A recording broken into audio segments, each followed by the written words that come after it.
Hello everyone, this is Pastor Chris Hewett and welcome back to the Hewett Family Podcast. I hope you're doing well today. This week's episode is going to be a little different. Last weekend at the East Tennessee Who Will Go conference, my friends Brother Matt and Miss Cathy Stahlman, they sat down and they went over a list of 10 reasons why missionaries fail. It's one of the most profitable things I've ever heard. Whether you're a pastor or a missionary or you're just a church member, everybody needs to listen to this. Send this to everybody you know. This will help churches understand how to help missionaries, pastors how to help missionaries, and it'll help missionaries to stay on the field, I believe, with all of my heart. Brother Matt's going to tell you that he and Miss Cathy failed in this video, but they did not fail. With just a little over a year in Africa, they planted 2 churches that over 20 years later are still being pastored by national men, and that's not failure, but he is going to tell you he failed. He came home. They had bad sickness in their family, as you're going to hear a little bit about, and in them coming home, God allowed them and molded them and shaped them into training the next generation of missionaries. And if that's failure, man, sign me up. I'm thankful that God allowed them to go through some things in their life so they could teach others. So I hope you enjoyed this. And again, please share it with everybody. You know, I believe it needs to be listened to, watched by everybody in the churches. God bless you and have a good day.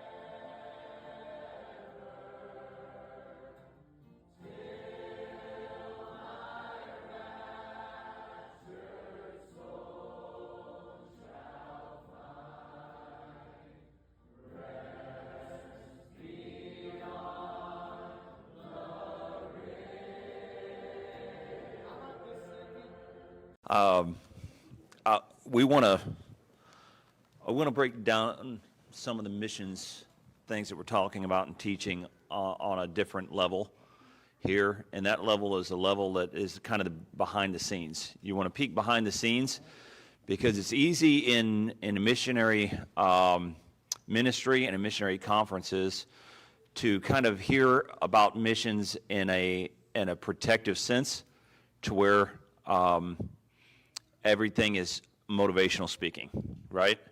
Like, this is the best thing that's ever going to happen to you. Just sell your house, live in a car, go around and ask people for money, and it's just going to be so much fun. So we are now 25 years into this, and I would say this, no regrets, but some hard lessons learned. So we want to go tonight, and I'm not even going to get deep in the scriptures. I brought my Bible up because I know I'm going to be tempted to run back into it, but I think we know what the Bible says, to go preach the gospel to every creature. I think we know that. I think we know how the local church fits in that. Brother David did a good job on that.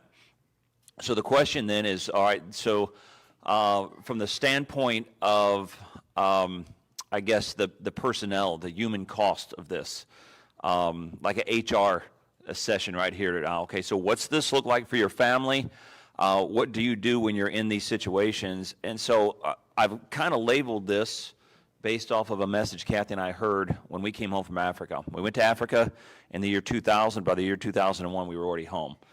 Now, for us, that was devastating because we thought we're the first missionaries ever failed. Like, we didn't know that it was fairly common for that to happen. And it kind of set us back looking and examining, okay, did we not know God? Did we not hear God? What did we do wrong? Were we not spiritual? What happened? And so we're kind of working through that process. And we sat down at church service one day, and as a Sunday school lesson, and a missionary got up, and he said, let me give you 10 reasons why missionaries fail. He'd been about 30 years in the mission field. And when he said that, I thought, here we go again. We're going to get beat up again. Because I was already beating myself up, and we're looking at pastors with this defensive idea of like, okay, we stole their money and ran with it. That's how you feel when you come home. And so the idea we had is, here we go again.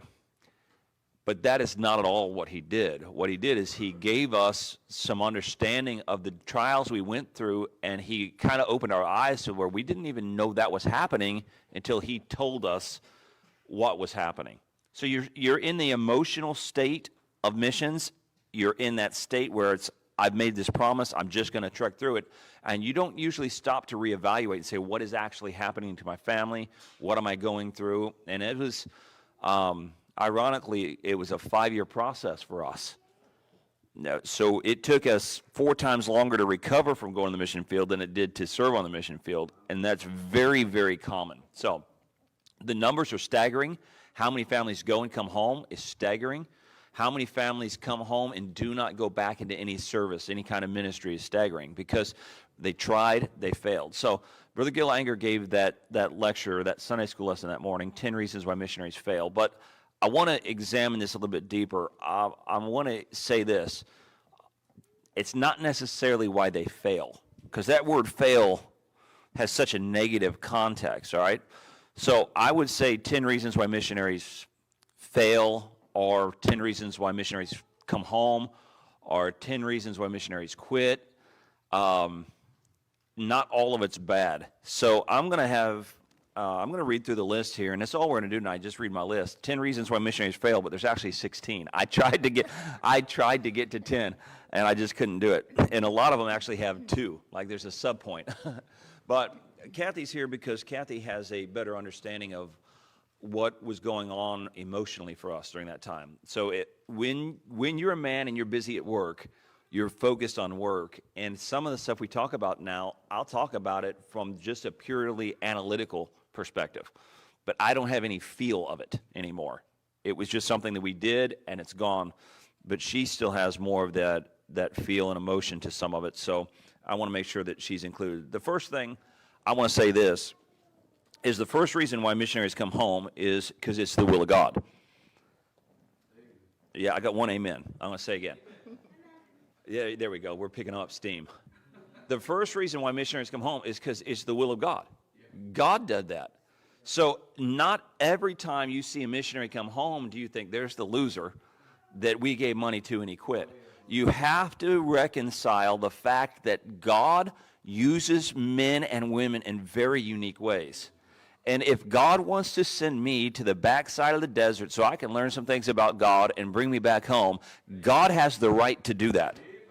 And so every time we see this, I counsel missionaries constantly on this, and they say, man, I don't want to quit. I say, but what did God tell you to do? I say, could God tell me to quit? God can tell you to move. God can tell you to start over. God can tell you to move into a different ministry. God can tell you to move to a different church. God can change your direction. And so we have the idea that every missionary who went and came home quit. And that, first of all, that's a lie. That's a fabrication. Every time Paul went out, he came back. That's just the way that it worked. And then he looked at the map, he prayed, the Lord led him, and he went back out, sometimes the same direction, sometimes a different direction. And so when we came home, I knew in my heart I couldn't go back. I knew it. I knew my wife couldn't do it. We came home primarily due to malaria. And I knew to go back was to sacrifice my family. And I was struggling with that. Because isn't Christ worth my family? He is. But how do you reconcile that with he that provideth not for his own, especially they of his own house, is worse than an infidel and has denied the faith? So I'm teetering.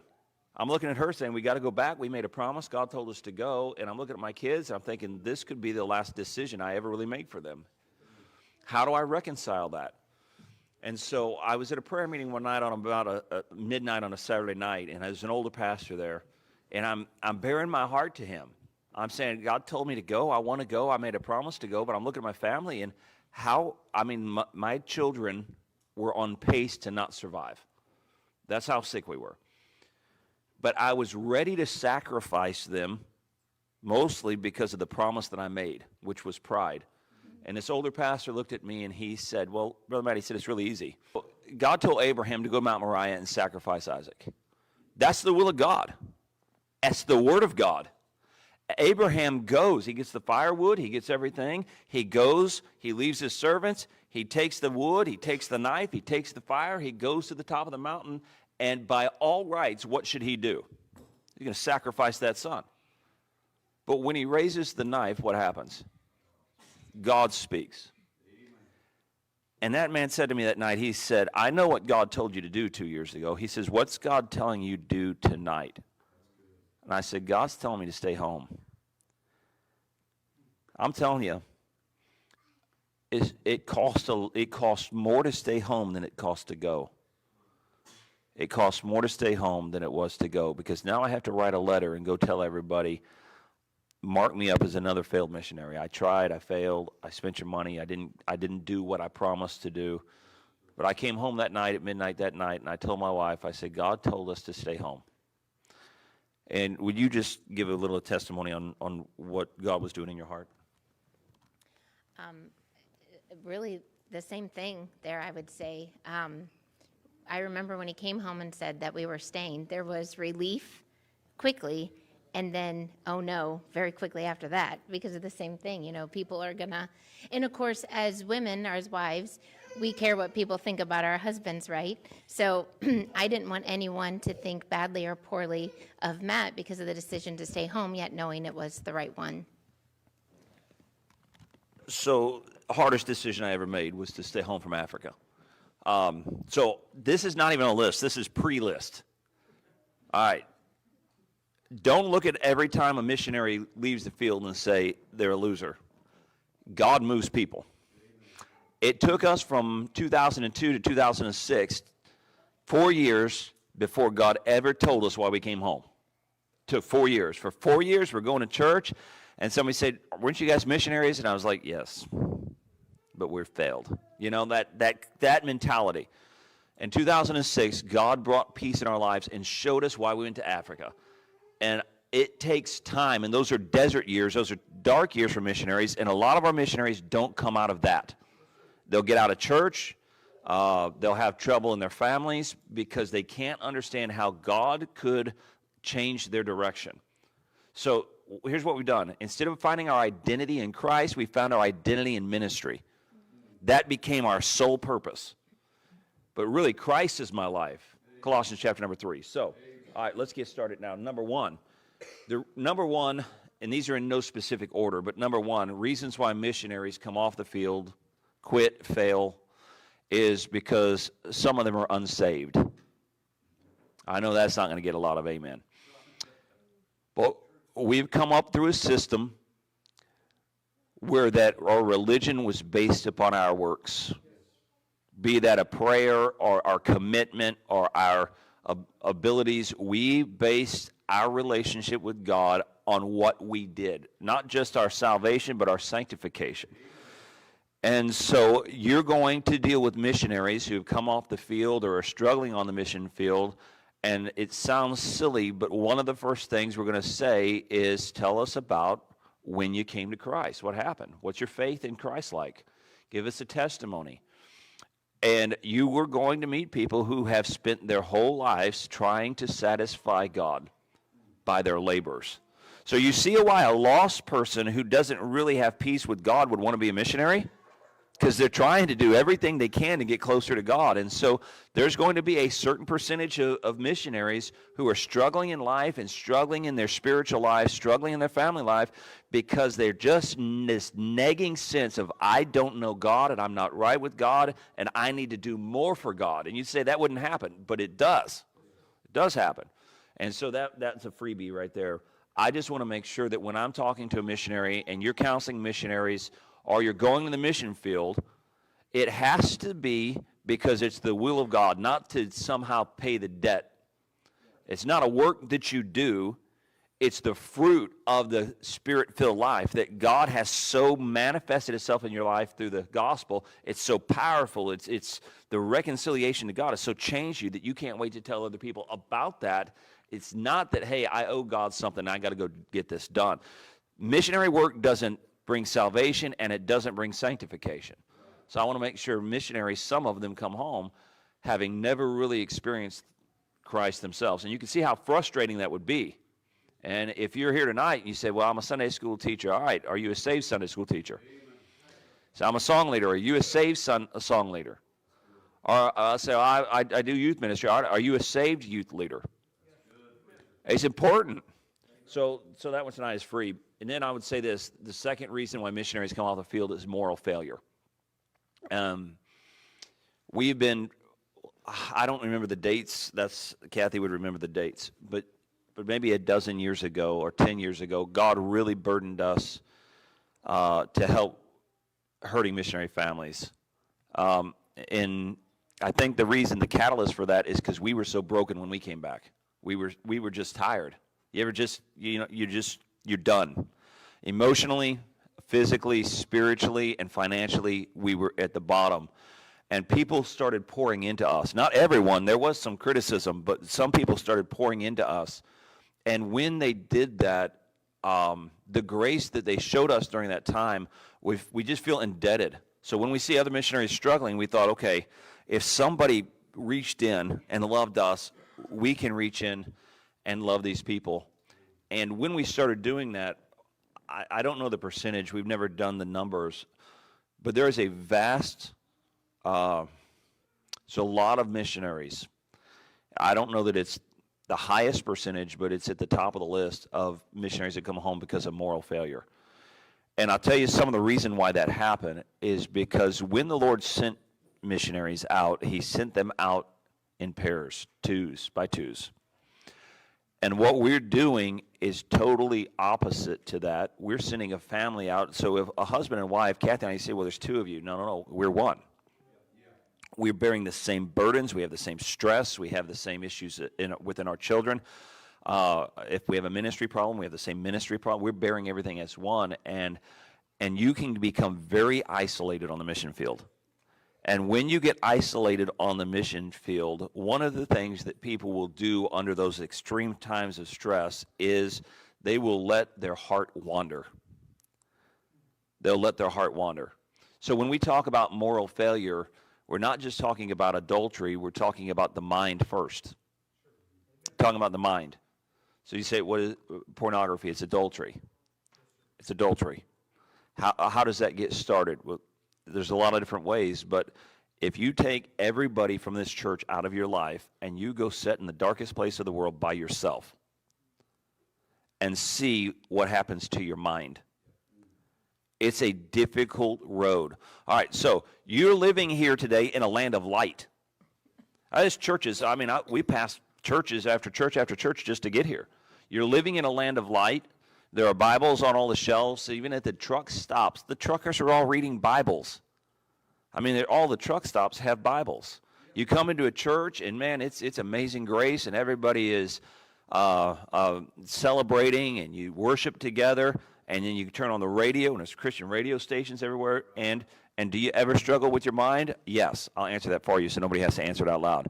Yes. All right, now, let's remove you and put you in the darkest places of the world. No Christian radio, no Bibles on the shelves, no Christian fellowship, no amazing grace, no breakfast prayer meetings. You against the whole world, and the devil unleashes everything at you. That is not a good place to be. I'm not saying you have to live on a missionary compound with a missionary, but you better have a brother close by. Somebody who's fighting with you, somebody who's praying with you, somebody who is in the battle with you, because the idea of moral failure is not that we just sent a loser missionary who couldn't hack it. It's that in the darkest places of the world, when the devil comes against you and stress overwhelms you and things get difficult in your marriage, your mind begins to wander. Anything on that? Yeah. I would just say with that, as far as on the women's side of that, again comes the tendency to protect our husbands. So even if a wife were to see something going on, she doesn't know who to turn to. Because if she turns to her pastor or a supporting pastor, they could have to maybe come off the field, and it just brings this whole, what are we going to do? And then even though it wasn't her fault, she caused that, or she started the ball rolling, and that changed their life. I think also on the field, and maybe I'm just speaking of myself here, I became very clingy because I had nobody else. And so I could see that that just brings another element of stress. And then I think ultimately, like everything else that we're going to talk about here today, is that when those missionaries are over there, the devil is not happy with them. And he's going to do whatever he can to destroy their family, to ruin their testimony, and to get them off of that field. Yeah, so we've talked about keeping our children safe this week. All right? There's no excuse for that, but that's not what I'm talking about here. I'm talking about good men under great stress who have problems. Well, I'm very gracious with those. I'm very gracious with missionary families who are struggling in this sense. It is common, and so when I preach out and when Cathy and I have an opportunity to talk like this, I just always extend that invitation to missionary families and to pastor families and saying, look, when you're struggling, when you're alone, when you need someone to talk to, reach out to us. I would not only extend that invitation to you tonight, but I would challenge you men to extend that invitation to others. So when you meet missionaries and things you can tell are starting to be a little chaotic in their lives, that you would extend them the grace that God has extended us by just saying simply, man, I understand some of those challenges. Let's talk about it. And so moral failure, what happens is it goes too far unchecked. There's no accountability system. Look at all the accountability we have in our lives.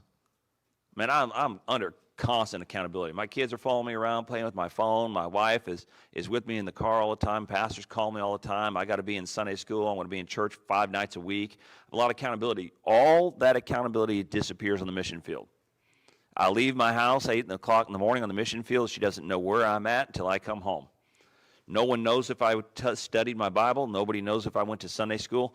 So we're setting these guys up in a sense because we've removed all of that. So gracious accountability in the life of a missionary. And I would say that by working with a missionary team, even if it's an hour away, even if there's a missionary an hour away from you, set up 1 day a week where you get together and you keep each other accountable. So moral failures. The third thing I've got on my list here is missionaries return home from the mission field because of their sending church.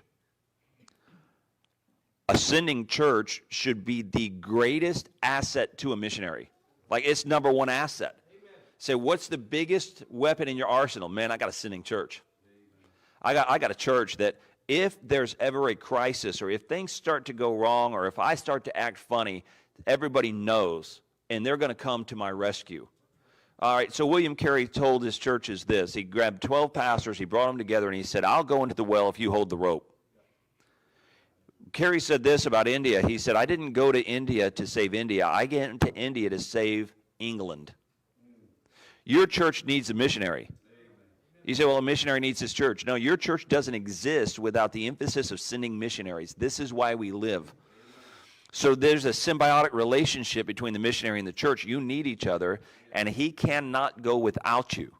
And so that takes a sacrifice financially, it takes a sacrifice emotionally, it takes a sacrifice spiritually.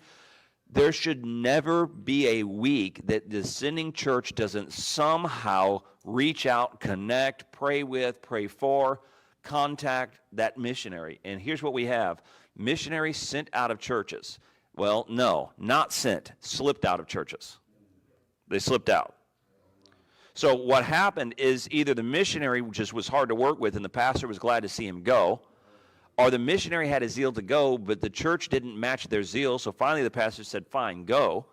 And the missionary slips out, he gets to the mission field, and he essentially has no sending church. He doesn't have one. This is probably 75% of the missionaries I know have no sending church. It's a stamp on their paper, and that is all it is. Nobody is in the trench with them. Nobody's weeping, nobody's praying, nobody's fighting.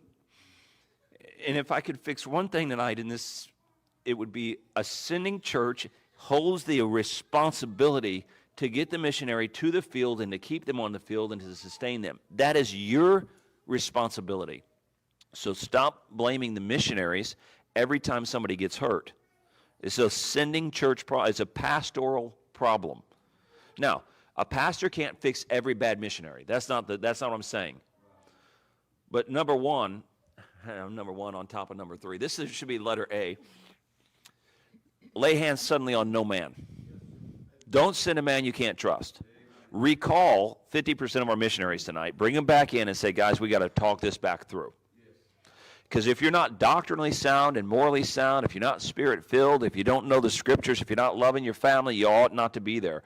So let's recall 50% of our missionaries, Put them in a sending church that can help them get ready, and then send them. And when you send them, go with them in heart. Send everything. Put the resources behind. Put your money where your mouth is. We have a sending church problem. All right, so a lot of times a missionary comes home, everybody looks at the missionary and says, man, this guy didn't have what it takes.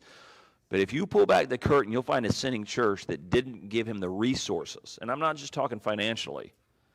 Everything from emotional encouragement to spiritual warfare, praying, to the training, to the teams coming to help. We have a sending church problem. Anything on that? Years ago, we read a book called The Reentry Team to help missionaries coming off the field. And there was a part in the book that this church was talking about when their missionary was coming in. They put a picture of them up in the back, and they reminded their church people, listen, these are our missionaries. So when they come in next week, don't say, hi, thank you for visiting us today or whatever, because these are our missionaries, And I was like, that is so beautiful. That is so wonderful. So I was sharing that with with the pastor, and the pastor said a good sending church wouldn't have to have put their picture up before they came home. They would have been referencing them the whole time they were gone. And I thought, 100%. And so I think, there's those two things, right? Absence makes the heart grow fonder, or out of sight, out of mind. And I think a lot of times when our missionaries leave, it tends to be more out of sight, out of mind. And this is more than a pastor issue, it's a layman issue, because your pastor needs the layman to be the driving force behind this. If only the pastor prays and checks in on the missionary, that's a very weak church. So this is a layman-driven concept, okay? We are vouching for them, we're sending them. And when you do that and make that commitment, that's a major commitment. And if I was a missionary who was sent out of a church that I felt like even in the slightest way didn't have my back, I'd hold up, pull the reins, hold up and say, Pastor, can we talk about this? Because I'm getting ready to put my life and my family on the line. Are you sure you've got my back? Do I need to look for someone else? Be careful who your sending church is. The fourth thing is culture. So we use the expression culture shock, and a lot of us don't know what that is unless you've experienced culture shock. Culture shock can be described like this. You love people till you get to know them, and then you hate them. Right? So you love this idea of missions. Then you get there, 3 days later, your car's up on blocks, the tires are all gone. Right? You're sick. You got malaria. All right, everything you touch is dirty. You're drinking hand sanitizer. I mean, you're in this thing elbow deep, and you're like, what is wrong with these people? Do they not know how to shower? I mean, why do they steal everything I set down? And all of a sudden, the burden turns into great disappointment. It's not just the culture, it's the people themselves. And so statistically, for most missionaries, this sets in 6 to 9 months. So your first 6 months on the mission field are just exciting. They're like, man, I seen monkeys, and the monkeys, stole my banana. That was kind of cute first time, And then all these kids running around in your car, and then kids inside your car, and then you start taking sick people to the hospital all the time, and then you go to a funeral, and then you go to another funeral, and then you're enveloped inside of this system, and you're like, what is wrong? And this happens not just going that direction. Do you know when they come here, they think we're crazy? When they come here, they're like, these guys are nuts. Every time you switch from one culture to the next, there's a breaking point. 6 to 9 months statistically, your missionaries are going through some major changes. This can happen going west. I mean, you send a southern boy to the north, it'll break him. So, this is something that you have to look at with your missionaries and say, okay, is this missionary bad? Or is this just a normal symptom of being a missionary? Or are they just going through culture shock? So culture shock, a lot of missionaries don't make it through that first year. The first year can make or break a missionary. So how are they going to deal with culture shock? Number 5, missionary conflict on the field. Say, Brother Matt, don't all missionaries get along on the mission field? Well, let me ask you something. How many of you have a family? Doesn't your family get along all the time? All right, how about pastors in the area? Do they all get along? That's why tonight there's probably 25, 30 visiting pastors here. All pastors get along? No. All missionaries do not get along in the mission field, and according to ABWE in a recent survey, what they said is that the majority of missionaries leave the mission field for that reason, other missionaries. So Cathy and I, when we lived in Africa, we went to a birthday party for a little girl at one family's house, and then the other missionary families wouldn't talk to us because we went to a birthday party at that missionary family's house. We're all independent Baptists. All of our doctrinal statements look the same, but there is so much interpersonal conflict inside the mission field that this is why you say, why do missionaries go alone? Because they can't get along with the other missionaries. Why don't missionaries have accountability? Because they can't get along with the other missionaries. This is a major issue, and this is actually what pushes our guys outside of our ranks. They find a Southern Baptist friend, a Free Will Baptist friend, they find a Pentecostal friend, and they'll actually fellowship and build accountability outside of our ranks because they can't get along with none of us because we're all too stubborn. Everyone has a pet doctrine. Everybody's got something. They're like, I know we agree on salvation, I know we agree on the church, but, open-toed sandals. That's wicked. Everybody's got their thing. And it literally binds these missionaries on the mission field to where they don't have anybody to fellowship with. So if you get to the mission field, you're going to have to find a family and say, look, let's drop the pretense. We don't agree on everything, but I need you. And take a humble position and just say, let's let our families love and fellowship with each other and to be able to come back and out from the battle and have a rest together. Missionary conflict has to be dealt with. We're trying our best to deal with that, but it's a major, major issue that we're dealing with. Anything on that? All right, so number 6 would be this, marriage problems. Now, I already talked about moral failure, moral problems. That's not what I'm talking about here. Moral failures might be a byproduct of marriage problems, but marriage problems is something completely different as far as everyone has marriage problems. I hate to break that news to you single people. Everyone has marriage trouble. So everyone has trouble with everything. I don't know if you've ever noticed that. You ever have trouble on the job? You ever have trouble at church? You have trouble with children? You have trouble at marriage? I think, does the Bible not say, as spark flies upwards, so man is born unto trouble? When we said I do, we invited a lot of trouble. I tell you, if there's one thing the devil hates, he hates our marriage. He hates us loving each other. Out of all of the pictures of Christ I see in the Scripture, the greatest expression of that is Ephesians chapter number 5. As Christ loved the church, right?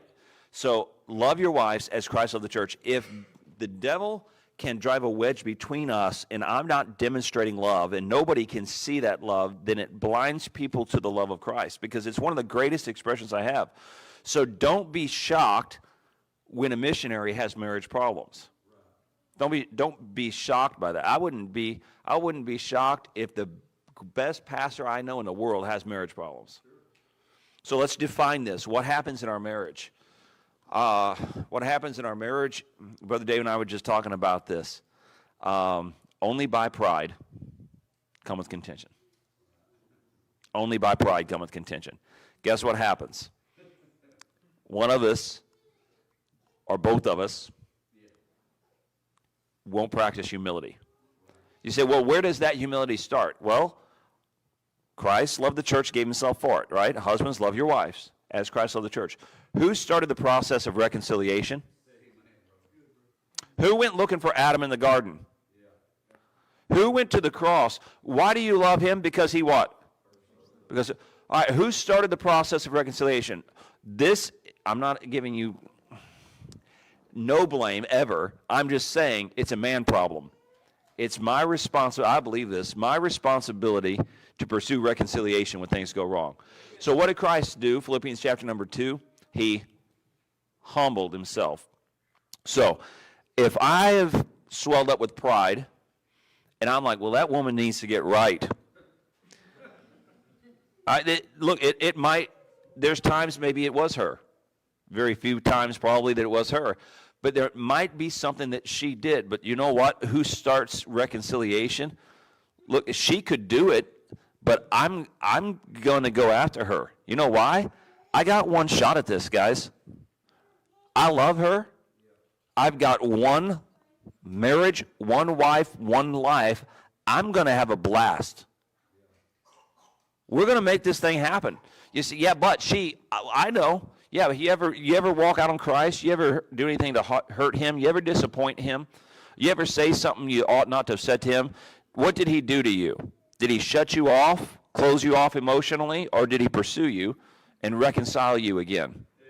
It's the ministry of reconciliation. There's this cycle where I'm not going to let the devil or something else ruin my home over my pride. I'm going to go back and just keep pursuing. Now, can one person make a marriage work? Not really. Not really. I can do my best, but she's going to have to humble herself too. She's going to have to forgive me when I hurt her. All right, so again, you guys know what I'm talking about, and you're living in a land of light. You're living in the land of amazing grace. You're living in a land where everybody at Walmart wearing a skirt, man. I mean, you're living in the land of Christians. Remove yourself and plant yourself in the darkest place and see what marriage problems come. The statistics will probably blow our mind, the amount of marriages on the mission field that are breaking apart. So when you talk to your missionaries and you say, how you doing? And they're like, brother, it's great. We had 3 saved last week, and it's been good. Sunday school was good. Okay, but how you really doing? How can I pray for you? How's your kids doing? How's your wife? You guys, how is life for real? See, we're good with the facade.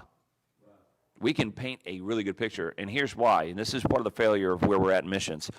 Do you understand our livelihood is completely linked to how good we look? Not physically, because we'd be broke. But we're counting on the fact that when you look at us, you're like, man, their marriage is pretty good, and their kids are pretty good. Our livelihood is linked to that. So am I going to tell you, Brother Caleb, if I got a problem in my marriage? I ain't going to tell nobody. It'll cost me money. It'll cost me preaching opportunities. Anybody going to call me to preach if they know that we're struggling at home? They're not going to call me. So my calling and my livelihood are directly linked to how successful my marriage and my children are, so I have to cover it up. So unless you know your missionary well and love him sincerely, he will never tell you this. So 50% maybe of our missionaries are struggling, have those ups and downs in their marriage, and we'll never know because you don't love them enough to where they trust you to guard that information. So we have marriage problems in the mission field. If you're getting ready to go to the mission field, there's at least 3 or 4 couples in here that are praying that direction. You better start working on your marriage right now, because I guarantee you those difficult days are coming. I'm going to kind of step back, like before problems on the field, but before you go, before you publicly surrender, make sure you're on the same page. And since I'm not going to tell men what to do, I'm just going to share a testimony, if that's okay. Don't preach. I'm not.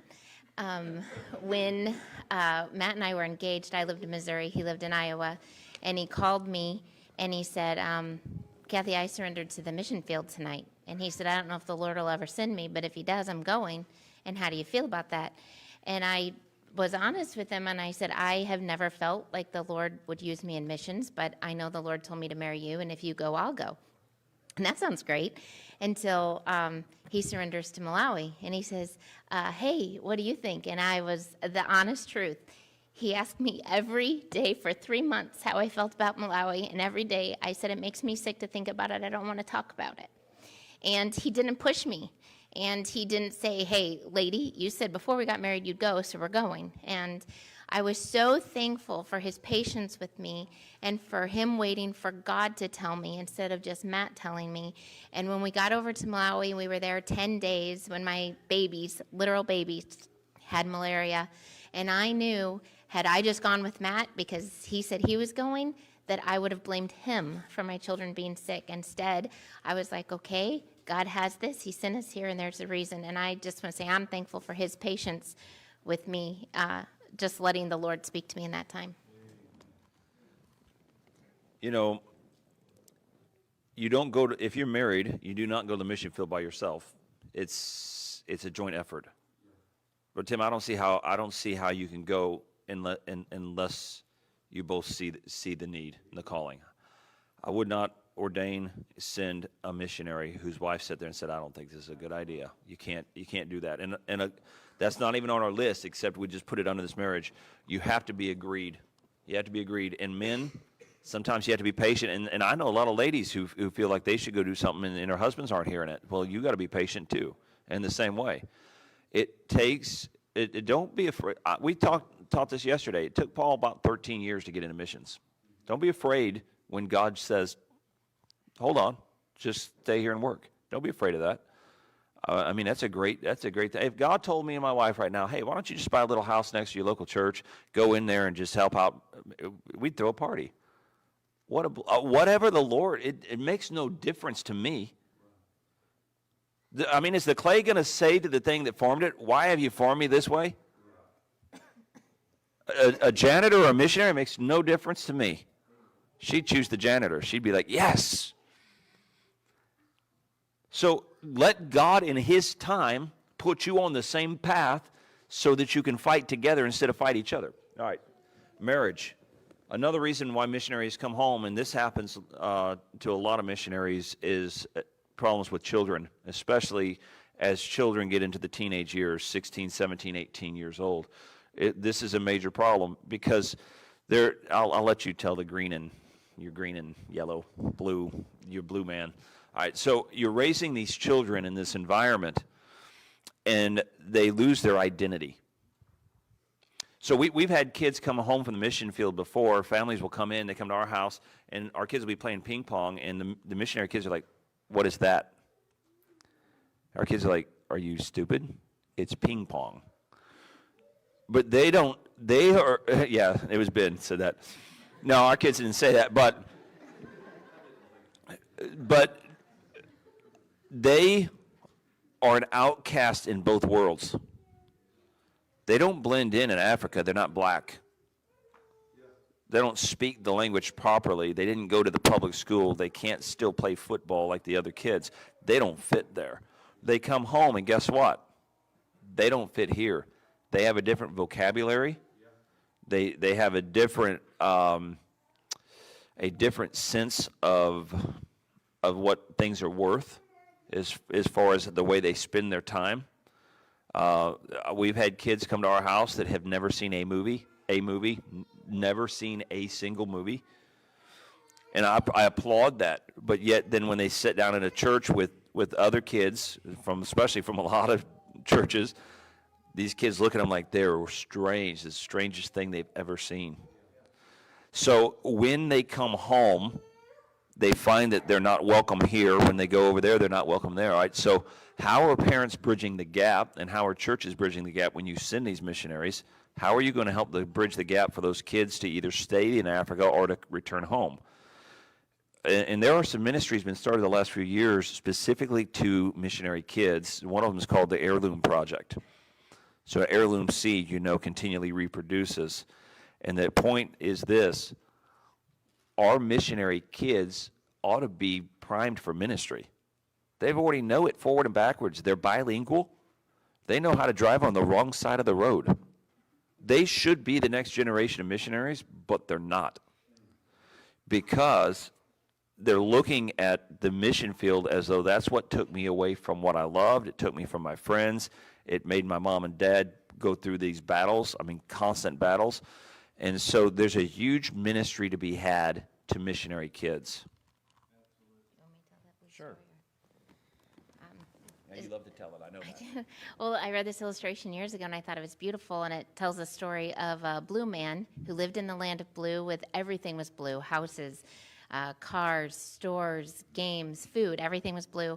And one day, God calls him to the land of yellow, and he's so excited to go and tell all of these people about Christ and all that he's done and give them the gospel. And he gets over to the yellow world, and he is so out of touch. He cannot fit in at all. And so he begins to learn the language, learn the culture, speak to the people, cook the foods they cook. And so one day he looks in the mirror and he's so excited because he's green. And so while he's not blue, he's closer to yellow, and he's so excited.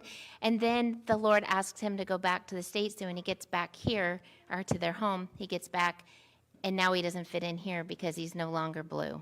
And I just think that fits the life of a missionary exactly, because they go over, they don't fit in there, but then they need to come back, and then they don't quite fit in here either. And I would just say, this is separate from that thought, but encourage mamas to listen to their children in life, but on the mission field, on deputation. It's hard to go in a new church every week.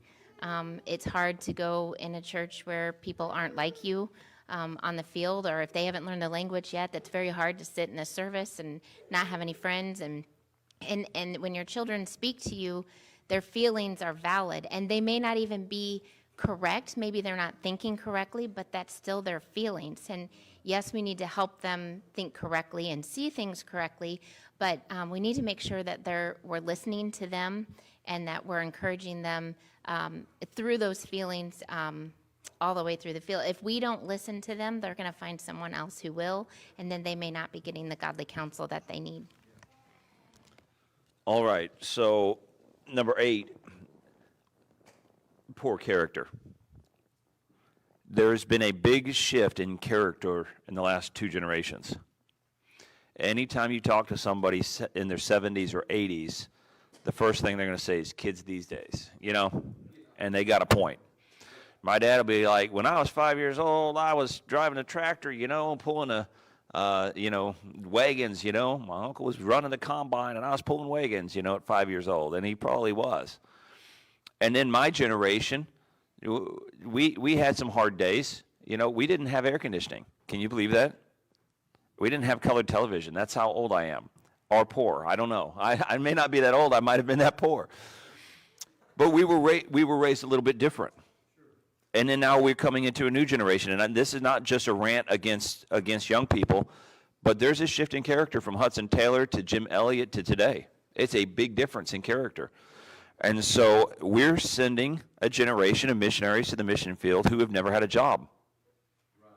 Never. They went to Bible college, passed with C's, and we're giving them $10,000 a month to go to the mission field. And they have, listen to me, they've never had a job. Do you understand how insane that sounds? They don't know how to write a check. They've never done a budget, and we're throwing money at them. Do you think that they are so hyper spiritual that they will automatically pop up out of bed in Africa and go to work hard every day and be frugal with that money? No, they're not. It's not even their fault. I'm not even blaming them. I'm coming back to a local church issue, pastoral issue. So we have an issue with character. So we've got to deal with those issues in adolescence.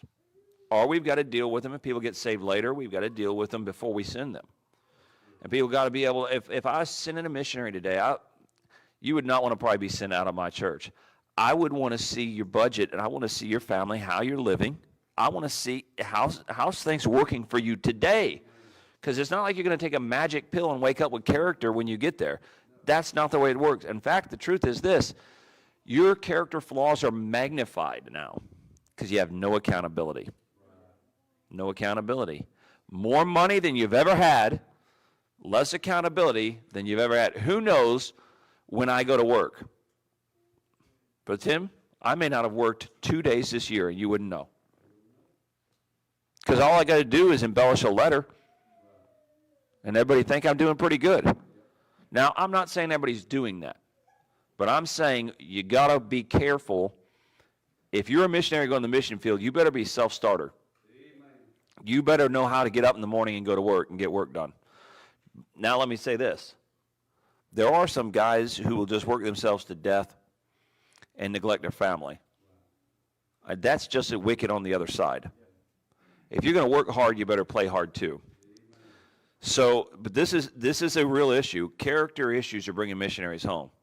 All right, so I said character, and I also, because I didn't want to go to 17, I said also on the same line, carnal. The two go hand in hand. The two go hand in hand. You see a character flaw in David turns into a carnal flaw when kings go out to battle, but he didn't go, right? So character flaws turn into very carnal things. Money misspent ends up misspent on the wrong things. Time wasted ends up wasted on the wrong things. So be careful that you're not starting off on the wrong foot, going to the mission field without character in a carnal place. Number 9 is spiritual warfare. I hate even using the word because it has so many charismatic connotations to it.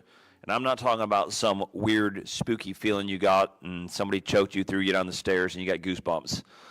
I'm talking about literally invading the devil's land. Like, think about this. For millennia, not decades, millennia, Satan has owned that village like a puppet master. And you're going to go and kick the door in and say, not today. Today, Jesus is going to reign in this place. Do you think that the enemy will be disturbed by your presence? He better be. He better be. If you're the real thing, he better be disturbed. Do you think that he has power to intervene in your life? You better think so. I first got to Africa, and I kind of thought the witch doctors were a joke, like they practice this trickery, like magicians' sleight of hand. I found out, Brother Tim, it's not sleight of hand. I found out that when someone says they're a witch doctor, that means they work for the devil. That means the devil's power is channeled through them as God's power is channeled through us, and it's the real thing. We had no idea. One of my first encounters with the witch doctor, I walked up to the witch doctor, had 4 pastors with me, African pastors. I walked up and I'm like, I'm going to get this witch doctor, you know. I mean, the gospel's got power, and I go up to him, I start talking to him, I confront him with the gospel, I turn around, all 4 preachers are gone. Not like they stepped back, they're gone, they're not even in the market. I was the only one stupid enough to walk up to the witch doctors. There's spiritual warfare, and then this is linked to this, is discouragement and depression. Those are spiritual things. Now, caveat to that, there are medical issues that affect sometimes the way you feel. I'm not saying that's not real. But I'm saying primarily on the mission field, a lot of what we're dealing with is there is a spiritual cloud that can hover over you. And when you talk to missionaries, and you can tell they're putting it on, they're faking their way through it, there is some deep spiritual war they're in, and it results in some really bad emotions. They feel things that are not true. You can wake up in the morning and think, man, my wife has never loved me. Why am I even here? Why am I going to stay with her? Now, you all know my wife a little bit. Is there anything that she's ever exhibited that would make you think that that's a true statement? No, but it's a true feeling. It's a true, I'm telling you, when the devil gets a hold of your mind, it's a true feeling. It's just as real as if it was real. There's no difference. And missionaries are under extreme warfare. It results in depression, anxiety, discouragement, and it's something you got to spot. I call it this, reading between the lines in a prayer letter. To be able to see that manifested and say, man, somebody needs to step in on this. This guy's bought into a lie. Something's going wrong here. And I would say that it happens to women more than men. So I think it's something that men need to be able to spot in their wives, and women need to be able to spot in their husbands. Pastors need to be able to spot in their missionaries. Laymen need to be able to spot when missionaries come through, because it is a real issue that we're dealing with. I was just going to say, be the person that the missionary can call and talk to, and that you'll give them good godly counsel, and you're not going to blab it everywhere. I had a lady call me last year asking for counsel to share with someone, and I made the comment to her, well, everybody needs someone that they can call and talk to, that they can be truthful with and not feel judged and not be blabbed about. And she was quiet for a second, and then she said, I don't have that. And I thought, shame on me that I wasn't that person for her. I told her I would be now, but be the person that the missionary can talk to. So this is another subject for another day, but coming out of that, if you've ever spiraled into depression, anxiety, discouragement, and it is grasp you, it's very hard to come out of that alone. I'm not saying that's impossible, but I'm saying that there should be a brotherhood among us where we can reach out to brother and say, man, I got to talk to you openly and honestly. Because, again, all of this stuff is so closely linked. Moral failure and financial infidelity and all of this stuff these things are tied so closely together. One can initiate the next. Discouragement can initiate moral failure, or moral failure can initiate discouragement. And there's no way I'm getting through this life without somebody helping me through. It is impossible. I'm not getting through without somebody. So I've got to be able to call and cry on somebody's shoulder. And men don't like to do it, and you don't think you should do it, and churches don't like to hear about it. But if you're not doing it, if there's not somebody that you can cry to, you're going to end up in a dark place, a broken place. I would say this. For 40 years of my life, I lived my life, I would see somebody discouraged or depressed. I was like, dude, get right. What's wrong with you? And then I went through a time of, I would almost say depression. I don't know. I call it my midlife crisis. I don't know what it was. I was never diagnosed. But when I went through it, I'm like, oh, my word. I don't know that I'll live through it. I didn't know if our marriage would make it through it. I was just, and it didn't last very long, thank the Lord. But you go so low so fast, you're like, what has happened to me? And there was a couple people that I could reach out to and hear me through that. And she heard me through that. And if you don't have it, well, I'll tell you this, that's a lie, because you do have it. Somebody cares enough to hear you. Somebody cares enough. I know, because I care enough. So Cathy and I extend that invitation. And when you extend this invitation of grace to missionaries, they'll call you. They will call you. All right? So I don't even know what that was. Spiritual warfare, discouragement, anxiety, depression. See how we had to get to 10? We just lumping them all together. All right, number 10. They don't know their Bibles. Missionaries quit because they got there and it was too hard theologically. The Catholics, the Seventh-day Adventists, the Muslims, they didn't know their Bibles. They got caught way off guard. Got challenged on some of the hard subjects of the Bible, of Calvinism, King James Bible translation. They got challenged on things, and they folded. That's why we don't ordain novices. We ordain men who've already been in the fight. They've already went a few rounds and got their teeth knocked out, and they've been through some of that, and they got some conviction. So I am all for young men going to experience. I'm for young men going out and trying. But before you say, God has put his hand on me and this church is sending me to go into that dark place to establish church, I'm the man, make sure that you've got a good working knowledge of the Bible. Because it's amazing how many missionaries are out there, they're just grasping, trying to get the Bible figured out. I would say with that, too, see how we're going to have to cheat these, is they've never been discipled. They've never been under the wing of a man and watched that man deal with problems. They've never seen him deal with those questions. They've never seen him fight that fight. They've never stood alongside of that man. Be scripturally discipled.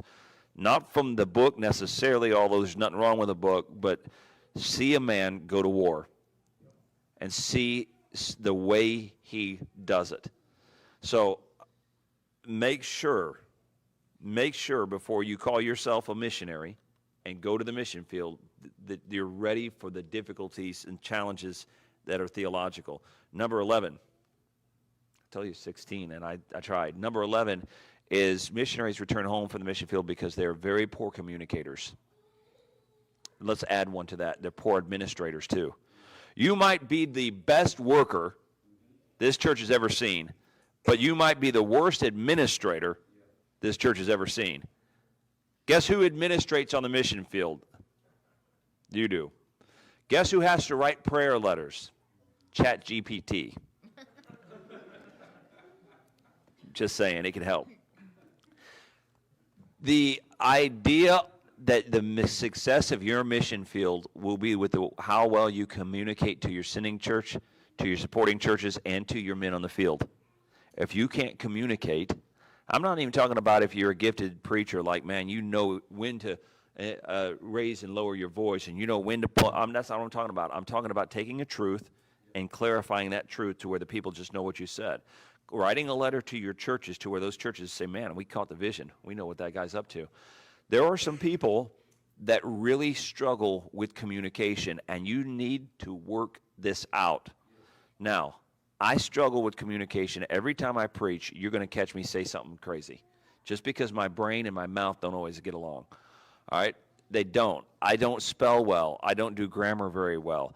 It's hard for me to tell a church my vision. It's hard for me to communicate. I have to practice that. I have to write it. She reads it, and she says, I think maybe you need to correct something. And then I send it to my son. He reads it, and he says, it sounds a little better like this. Then I send it to Chat GPT and say, fix this. It's hard. You have to become a student and learn to communicate, because a missionary who has poor communication is also going to have poor support. He's also going to have poor disciples on the mission field. So practice at communication. You don't know how to spell, learn to spell. You don't know grammar, learn grammar. Get somebody to help you. Take your vision statement and rewrite it 6 or 8 times until when everybody reads it, they know what it says. Learn to communicate, because poor communication skills, poor administration skills will send you home from the mission field. You won't make it. All right, number 12, and now I'm getting to the climax here, the best of the best. Number 12 is health. And if Chris was here, he would mock me. Chris and I have a unusual relationship. Mostly we mock each other. All right, so I'm not talking about living on kale and smoothies, but your body is the temple of the Holy Spirit of God, and the only way the gospel will be communicated is if you live long enough to get it where you're going, and if you're strong enough to get it there. And so if we came across missionaries who had no regard for their health, I would probably not support them. Amen. Now see, if I need Brother Chris for that amen right there. I'm not talking about guys who drink an occasional Mountain Dew and eat McDonald's, because that would be me. I'm talking about somebody who has no regard for their health. They're going to be a poor investment. All right, if you were running a construction company, a guy came up, and you could tell this dude, he doesn't sleep right, eat right, he doesn't work out, he's never spent a day in the gym, he probably can't get that stack of 2x4s to that hill. You're not going to hire him. Why? He would be a bad investment. So at this point, you say, Brother Matt, I'm not very healthy. I'm not talking about inherited disease. I'm not talking about crippling illnesses. I'm talking about the character to say, I better take better care of myself, because I want to be a long-term investment for God and for the church, all right? And for the people on the mission field who need to hear the gospel, I have to live long enough to get the gospel to them, all right? Health is a primary concern. This starts in childhood. If all your children eat is chicken nuggets, chicken nug-nugs, whatever you want to call them, you better stop it.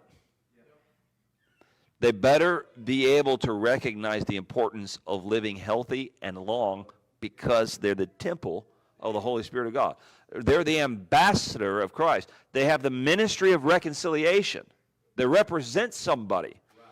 So we got to get this health thing straightened out. Now, that's not what I was talking about. That's for free. But what I'm talking about is the health crisis is faced on the mission field and in midlife and older life. We're coming home from the mission field because we are struggling with malaria and dengue fever. We're struggling with yellow fever, and we're struggling with things in Africa with their parasites. We're struggling with fibromyalgia. We're struggling with thyroid disease. We're struggling with things that not necessarily our own doing, but they are being heaped on us in the mission field, and we're struggling with those things. How do you show missionaries grace during those times? You have to understand that if they don't come apart for healing, they're finished. So you say, yeah, but we're going to have to pay them through that. So let me ask you a question. We send him a military man. We send him into Syria.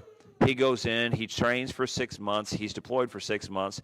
He comes back, and he has problems with his back because of the weight that he was under, because of the stress that he was under. He comes back, and he's not able to work. Do you pay him the rest of his life? Send him to his doctors, and with no complaints? We do that. Zero complaints.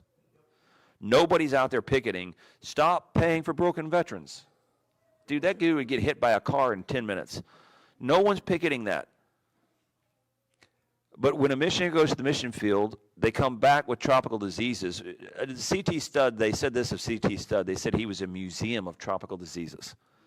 When we come back sick, everybody's like, how long are you going to support that guy? I don't know how long you want your teeth, right? Because I'm about to knock them out your head. How long are you going to support that guy? You sent him there. You sent him there with no regard for his life, and now he's come home broken, and you're the first one who wants to drop him. You think God is going to give you more missionaries? You think he's going to give you more missions money? You're the worst of the worst.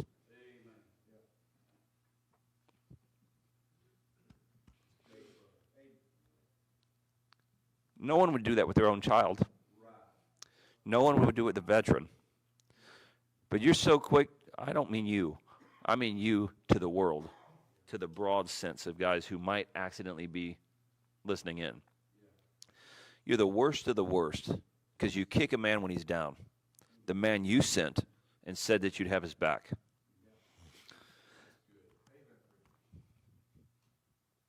And don't think they're not coming home sick, because they are. Everyone. The darkest places of the earth, the darkest continents, the places you would never go on vacation, that's where you're going to send them. And you'll be shocked when they come home sick. Why? What surprise? Why are we surprised? All right, so health needs.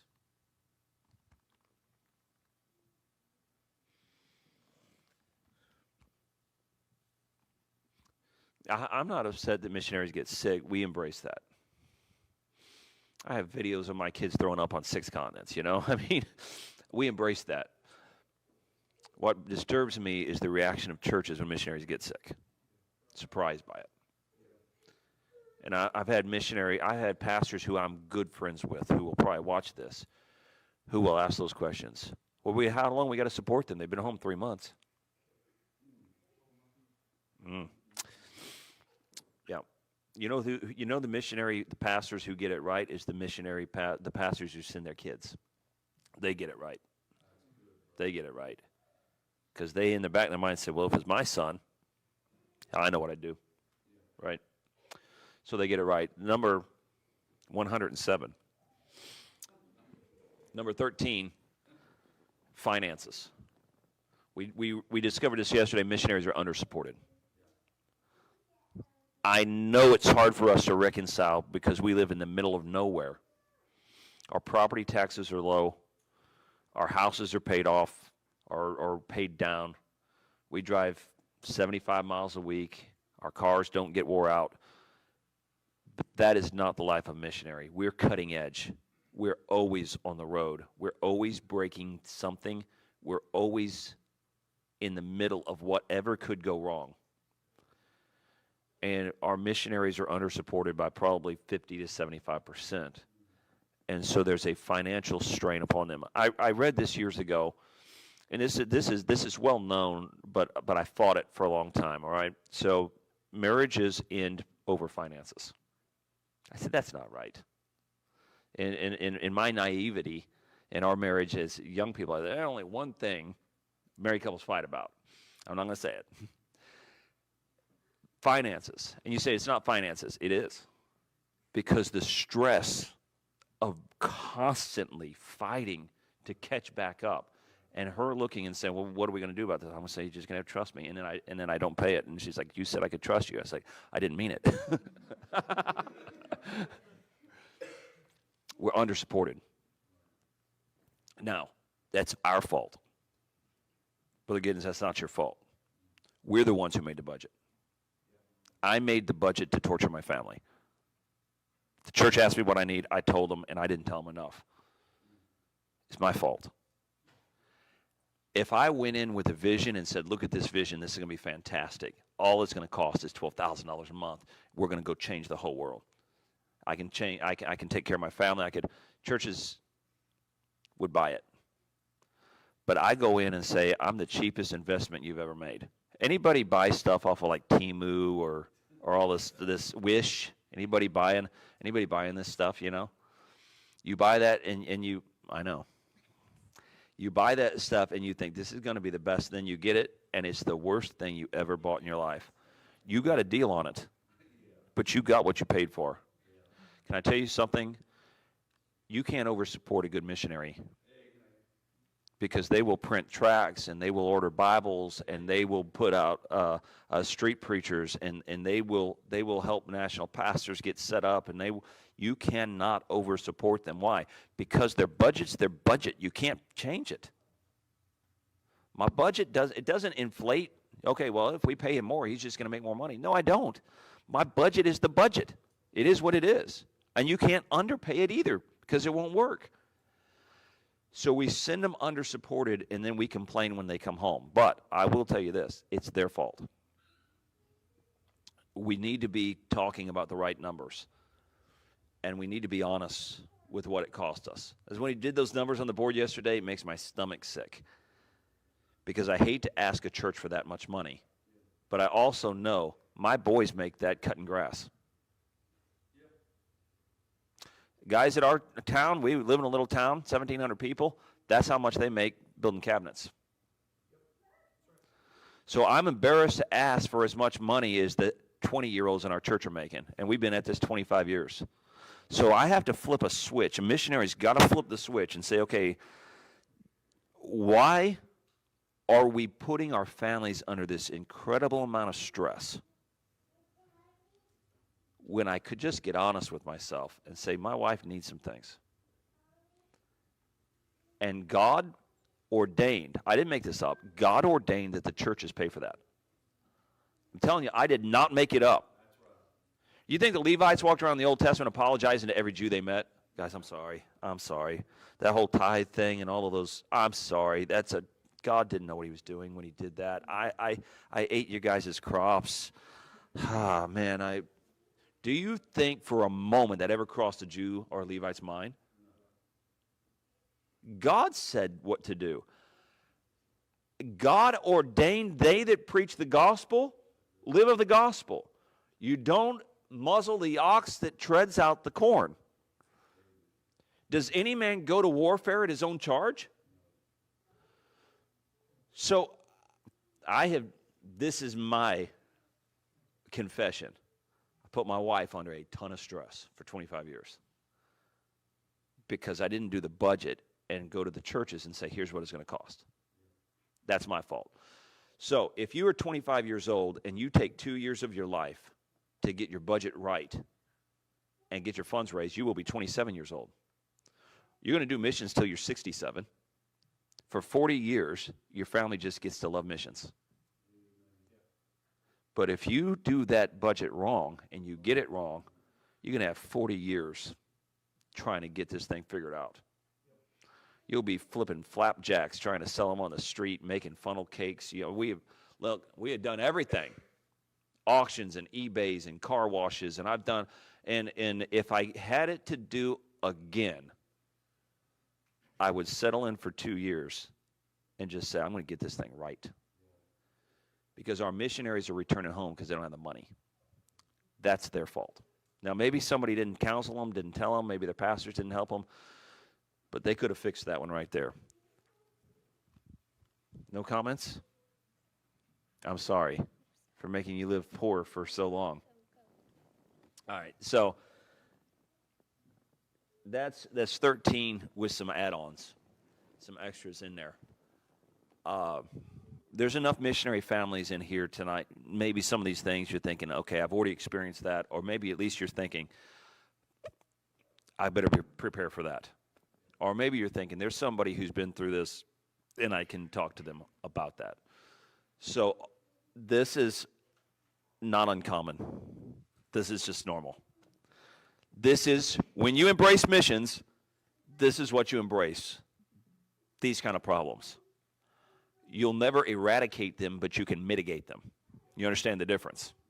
Mitigation means I know how to deal with that. The emergency fund that we talked about yesterday is so important. You know why? I constantly have emergencies. I don't think we have hardly a week without some emergency, somebody will get up and take an offering. You know what I mean? Always living in an emergency. So we mitigate these things. What do you do about the health issues? Well, you try to eat better, you try to sleep better, and then you have money. Money mitigates problems. I didn't make that up. That's just the way it works. I could go into some Bible on that, but money mitigates some of those problems. All right, but here's what I do want to do. I want to give you an opportunity to respond to the Lord tonight. If you're on the side of this saying, Brother Matt, I'm experiencing and living through this, I'm preparing for this, my heart, I just need to pour my heart out to the Lord. Or maybe you're saying, I have not done my part to minister to the missionaries who are in this. However the Lord has spoken to you tonight, let's do this. Let's have a word of prayer.